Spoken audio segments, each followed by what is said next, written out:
Pessoal, nesse vídeo eu gostaria de trazer uma informação quase que em tom de denúncia sobre a questão da hipótese ou da possível incidência de ocorrer novamente os alagamentos que aconteceram aqui no estado do Rio Grande do Sul, atingiram principalmente aqui a região metropolitana,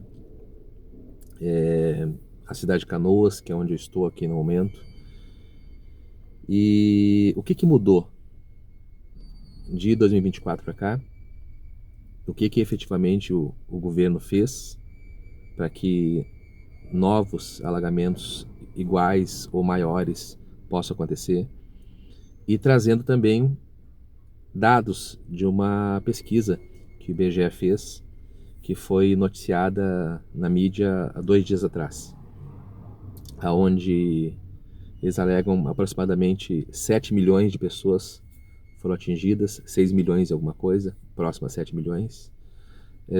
2 milhões e 200 e poucas mil residências foram atingidas, e 67% das pessoas que foram atingidas pelos alagamentos desenvolveram problemas psicossomáticos ou problemas emocionais, como eu, por exemplo. Então, são dados muito contundentes e são dados que mostram como nós, gaúchos, e principalmente quem está na região metropolitana de Porto Alegre, se sente a cada época, digamos, de chuvas, como é essa época agora. Então, o que ocorre? Existem algumas informações que eu quero trocar com vocês. São informações assim que não são trazidas, né, pela mídia convencional, tanto sobre o que aconteceu nos alagamentos, como coisas que possivelmente podem ocorrer novamente. Então, vamos lá. Em 2024, só centralizando os irmãos ou o pessoal que está nos seguindo agora, que não me conhecia em 2024, eu estava residindo no epicentro dos alagamentos e a região mais caoticamente atingida, que foi o bairro Matias Velho, na cidade de Canoas. Por que foi a região mais atingida? Porque foi aonde houve o maior descaso por parte da administração pública, de forma que o prefeito da cidade, na época o prefeito do PT, noticiou ou deu uma entrevista, melhor dizendo, que a região onde eu morava, ou essa parte da Matias Velho, que é quase uma cidade, o bairro Matias Velho chegou a ser o maior bairro da América Latina numa época, ele deu a informação, passou a informação para nós moradores que as águas não atingiriam aquela região onde eu residia, aonde boa parte dos moradores, né, de Canoas residem, que a Matias Velho é o maior bairro de Canoas. Então ocorre que todo mundo ficou mais tranquilo, eu fiquei tranquilo. O fato de eu ter perdido tudo está na questão de ter dado credibilidade para aquilo que a administração pública noticiou, os especialistas noticiaram, de que a água não chegaria ali onde nós morávamos. O que ocorreu? Foram abertas comportas na Serra Gaúcha, né? É muita informação contradizente, a gente não sabe se realmente foram comportas que foram abertas ou foram barragens que a água passou por cima e acabou chegando aqui. Eu sei que a água que atingiu Canoas, prioritariamente, ela veio da serra. E o bairro Matias Velho ele foi engolido pelas águas, tanto das águas que vieram do Guaíba e do Rio dos Sinos, que é um rio que é ligado a Guaíba, que é o Rio dos Sinos, é o que passa aqui pela Canoas, Sapucaí, Esteio, né, e São Leopoldo, região metropolitana do Rio dos Sinos. Ele é um afluente do Guaíba, é um rio, né, que deságua no Guaíba e o Guaíba deságua no Atlântico. E as águas vieram da serra, de barragens da serra, que foram, mais uma vez eu digo, informações contradizentes, até hoje não se sabe se foram abertas, com portas ou coisa parecida, ou se as barragens realmente não comportaram o volume da água e acabou transbordando aqui para a região metropolitana. Fato é que na quinta-feira à noite nós começamos a resgatar as famílias que residiam nos fundos da Matias, aonde a água já estava atingindo. Então nós fomos ali prestar nossa solidariedade para as famílias. Os que nos procuraram, nós levamos para a nossa igreja sede 10 famílias. Colocamos colchões, foi feita alimentação, comida, tudo, deixamos eles bem acomodados ali. Só que o que ocorre? Na sexta-feira, a chuva não parava. Na sexta-feira, começou os bueiros da rua onde eu morava, que era 600 metros da igreja, e também da rua da igreja, começaram a fervilhar. Tipo, fazia um barulho como se estivesse borbulhando. Um barulho muito alto, que denotava a informação de que a força das águas estava ali embaixo, né, na parte fluvial, no esgoto, na parte de esgoto da cidade. Mas ficamos com a informação informações oficiais, né? Seria muito difícil para a gente sair de casa e tirar as coisas, tudo, então muito difícil. E embora eu morava num sobrado de 3 andares, contudo, uma apreensão muito grande, né, nos tomou por conta da igreja e das famílias que ali estavam. Quando as águas, isso sexta-feira à noite, começaram já a sair dos bueiros e invadir as ruas, a ponto até de chegar a tapar o pé, mais ou menos os pés, né? A gente andava já com águas pelos pés, assim, que tapava os pés. Nesse momento eu peguei e informei as famílias para que deixassem a igreja e fossem procurar abrigo na região alta da cidade, porque Canoas tem bairros que são altos, que não alagaram. E o pessoal, todo mundo saiu correndo, foi muito difícil, mas cada um conseguiu o abrigo. Eu peguei os meus filhos, fui para casa. Alguns obreiros da igreja se prontificaram, que eram diáconos, a pegar os equipamentos de som da igreja e colocar no lugar mais alto possível, porque não tinha o que fazer. Não tinha o que fazer. A expectativa é que alagaria, mas não seria algo assim, sabe, da forma e da proporção que foi. Então a instrução que eu fiz, a igreja ela já ficava no alto, ou seja, tinha a rua, uma calçada em aclive, mais os degraus, depois a igreja. E ainda tinha mais o altar com aproximadamente 80 centímetros, e em cima do altar os meninos colocaram mesas e colocaram os equipamentos em cima do altar. Ponto. Resultado: 11 pessoas ficaram na minha casa, inclusive um casal de irmãos cariocas, um pastor que congregava comigo, que a esposa estava grávida, deixou sua casa porque começou a alagar na casa dele e ele foi para minha casa. E mais alguns irmãos, né, que não conseguiram sair porque já não dava mais para passar de carro, não dava mais para passar a pé, havia esse risco, digamos, né? Até porque se tratava de água contaminada. Isso é uma informação também que eu vou passar para vocês, né, que é muito pouco abordada a questão de que misturou-se esses rios, né, Rio dos Sinos, Guaíba, coisa e tal, eles são rios que são lançados dejetos, né, o esgoto é jogado nesses rios. Então o Rio dos Sinos é um rio praticamente assim podre. Não se come nada do que se pesca ali porque realmente é podre a água, fede, né, e exala um cheiro muito ruim. Então misturou-se o esgoto já da cidade, dos bairros, com os rios que já eram objeto de dejetos que eram lançados, e então aquela água era uma água podre. Então as pessoas que puderam saíram. Nós ficamos porque a casa, como eu disse, era de 3 andares, né, e oferecia uma certa segurança. Aí, queridos, veja bem, dormimos na sexta-feira. No sábado, quando nós acordamos, já tinha mais de 3 metros d'água.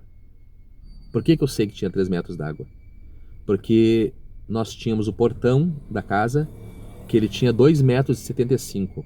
E eu sei da altura do portão, porque eu precisei mexer no motor uma época, e aí tinha que fazer uma medição do tamanho do portão e da altura para saber o peso, né, a força que o motor tinha para puxar o portão para ele abrir e fechar automático.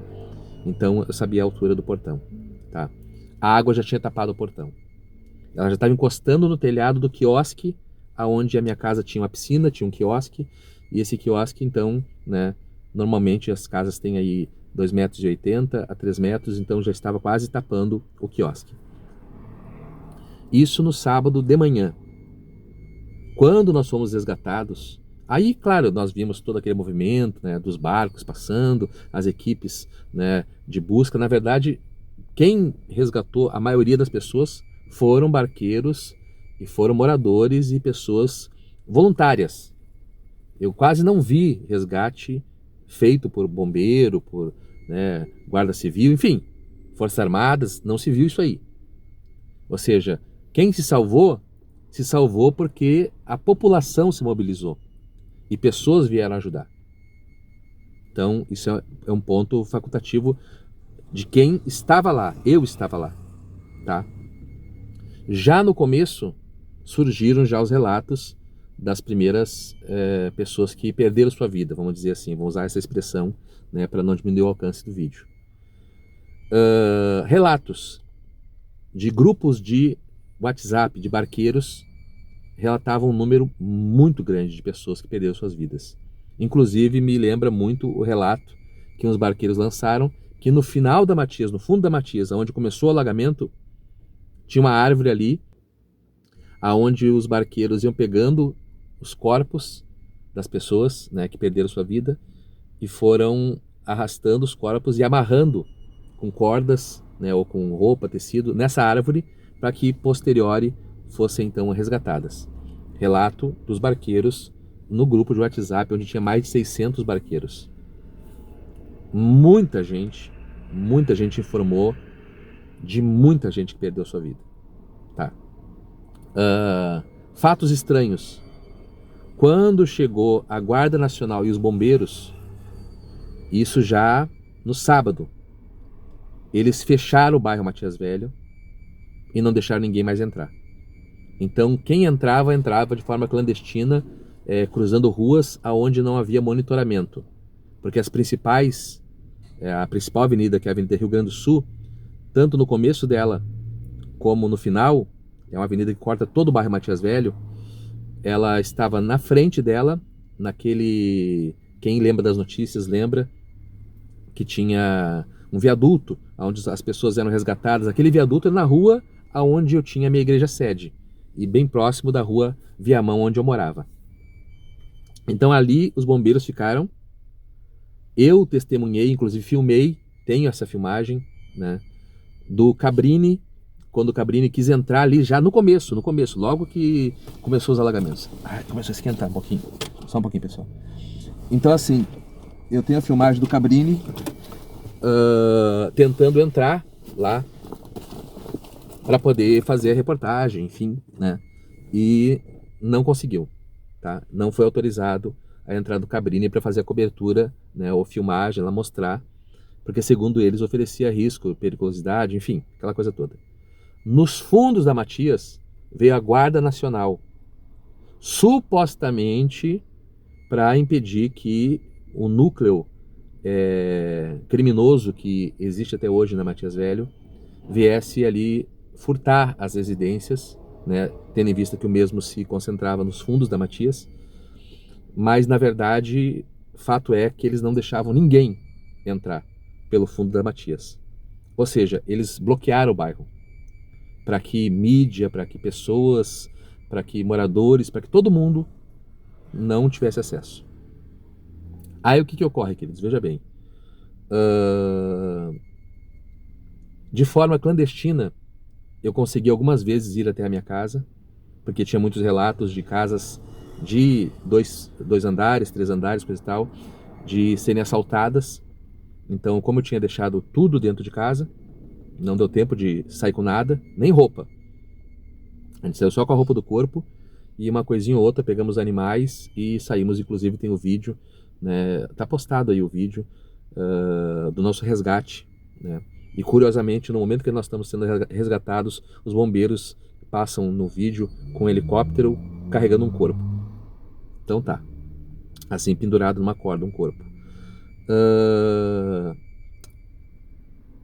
No momento do nosso resgate, as águas seguramente já tinham passado na minha rua de 4 metros. Seguramente. Seguramente já tinham passado de 4 metros. Aonde as águas chegaram?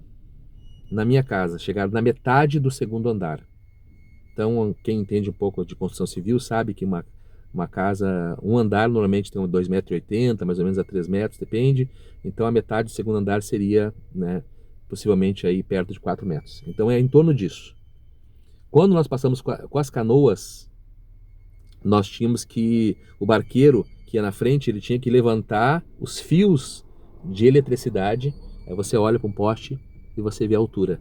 Ele tinha que levantar os fios de eletricidade para a gente passar com a cabeça por baixo dos fios de eletricidade, porque senão batia com a cabeça nos fios de eletricidade. Claro que a eletricidade já tinha sido desligada na cidade toda, mas ali no caso, a água chegou numa altura que eu não tenho ideia da altura, né, que tem ali um poste, onde ficam os fios. Mas a gente, para passar pela rua, na Rio Grande do Sul, que era a principal, tinha que o barqueiro levantar com o remo para a gente passar por baixo. Para vocês terem uma ideia da altura que as águas chegaram. Coisa de, acredito eu, 5 metros ou mais. Teve locais onde residências com mais de 8 metros ficaram submersas. Só para vocês terem uma ideia. Então toda a minha família foi atingida. Meu pai perdeu tudo. Minha irmã perdeu tudo. O que ficou ali, digamos assim, sujeito aos alagamentos, todo mundo perdeu tudo. E a pergunta é, o que o governo fez? Além desse cerceamento de liberdade de ir e vir das pessoas para ir nas suas residências, para poder alimentar animais, para poder buscar coisas, tudo isso só era feito de forma clandestina, como eu mesmo disse. O governo federal, o Lula, veio aqui, tirou os poderes do governador e colocou interinamente como secretário extraordinário para assuntos de desastre, tragédias, coisa e tal, o Paulo Pimenta, né, do PT. E o Paulo Pimenta, então, começou a administrar essa crise que o Estado estava enfrentando, tirando os poderes do governador. Inclusive tem a filmagem na qual o governador ficou muito constrangido e realmente foi bem constrangedora a situação.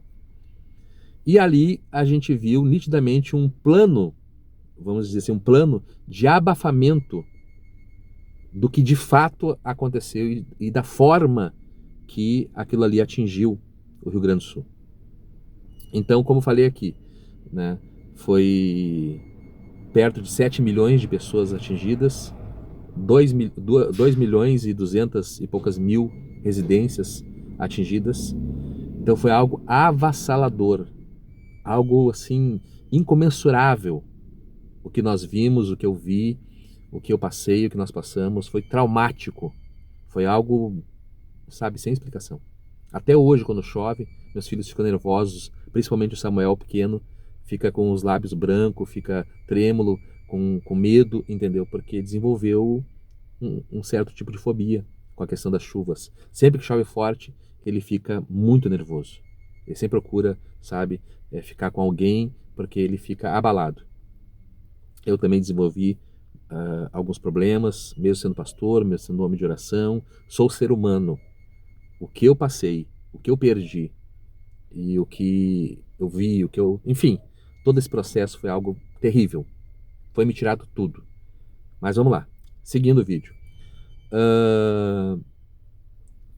Hoje, nesse exato momento, um dos maiores agravantes de toda essa situação que atingiu aqui em 2024 é que quase nada foi feito pelo governo no tocante a conter uma possível catástrofe no mesmo nível da de 2024. Sempre vivemos na iminência de algo similar acontecer. Principal fator, o Rio Guaíba, que deságua no Oceano Atlântico, tem dois fatores, que são fatores que um deles é muito falado, que é o assoreamento do rio, que deveria ser feito. Ali passavam grandes navios, passavam navios petroleiros, navios muito grandes. Hoje o rio, se bobear, dá para passar a pé, de um lado para o outro, o Guaíba.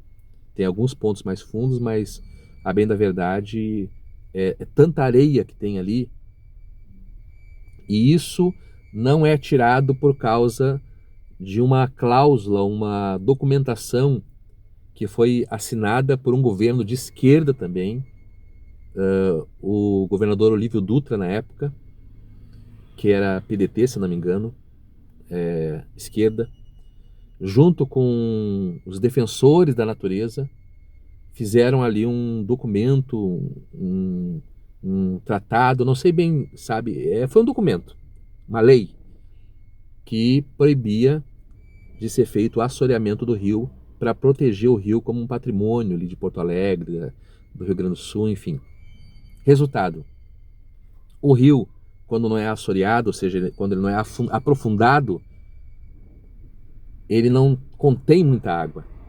E a maioria dos rios que vem aqui da Grande Porto Alegre, o Rio dos Sinos, Rio Taquari e outros rios, eles desaguam no Guaíba.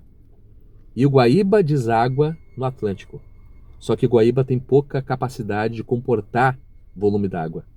Por isso, extrapola a água e alaga Porto Alegre e região.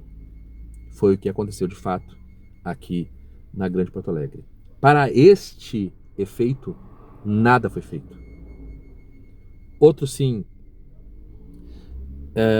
acredito eu que no final da década de 70, talvez, foi construído lá na cidade de Rio Grande, na Barra. É um lugar que é conhecido lá, onde tem a Praia do Cassino, tem a Barra, que é o começo da praia. Os moles da Barra. Foi feita uma estrada de pedra que afunila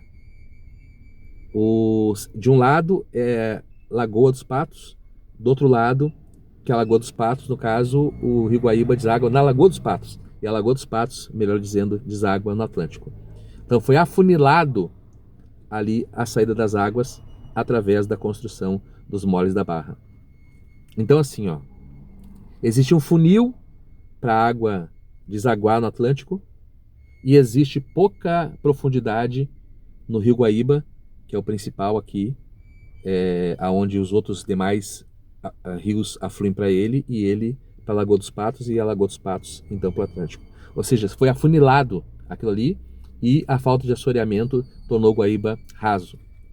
Então, qualquer volume d'água na mesma proporção que ocorreu em 2024 vai ocasionar os mesmos efeitos. O que fizeram? Aumentaram um pouco alguns diques, fizeram algumas obras de implementação muito paliativas, mas nada que venha conter um desastre no mesmo nível que ocorreu em 2024. O que seria necessário? Uma renovação das bombas. Na época, a água só desceu da Matias 25 dias depois. As pessoas começaram a ter a possibilidade de poder andar na Matias, porque ficou 25 dias debaixo d'água. Uma água podre, um odor horrível de esgoto, de podridão, inclusive de morte de animais, de pessoas. Horrível, horrível.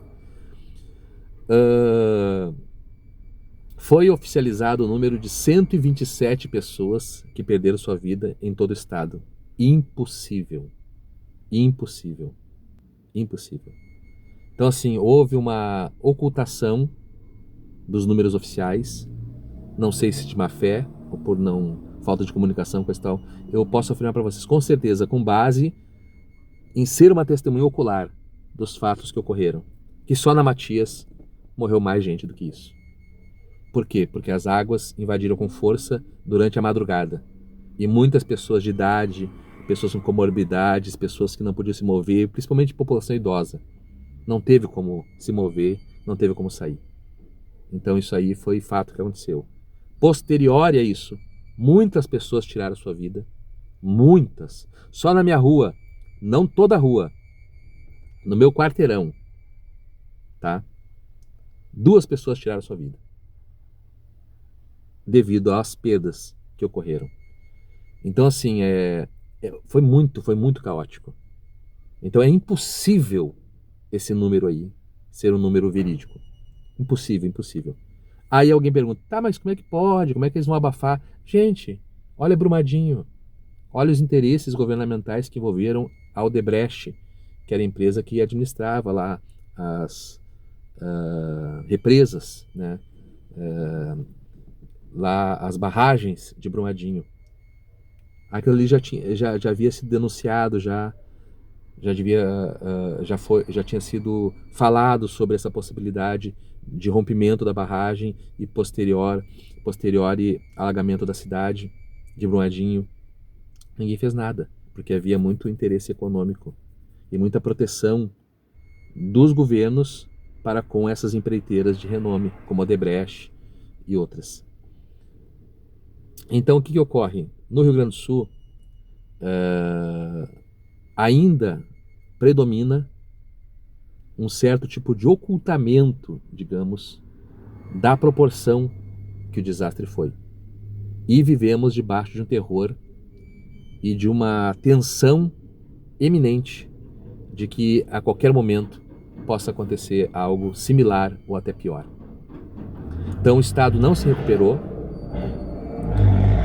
Aqui vive uma crise de reestruturação das cidades muito grande.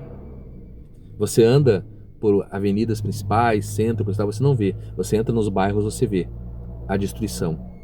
Muitas lojas fechadas, pouquíssimo emprego, qualidade de vida baixíssima. Tudo que diz respeito à infraestrutura das cidades, da Grande Porto Alegre, precária. Nada se recuperou. As pessoas não se recuperaram financeiramente, emocionalmente, psicologicamente e sempre debaixo desse terror e dessa tensão da possibilidade de que a qualquer momento tudo possa acontecer novamente. Então, esse vídeo é um vídeo denúncia, é um fato verídico de quem está vivendo aqui. Eu estou na mesma cidade onde tudo aconteceu e as coisas permanecem da mesma forma no tocante à precaução para que algo parecido não venha ocorrer novamente. Orem pelo Rio Grande do Sul, orem pela cidade de Canoas, orem pelas famílias de todo o Rio Grande do Sul, porque o nosso estado geme, a situação é caótica. Grande abraço, Deus abençoe a todos.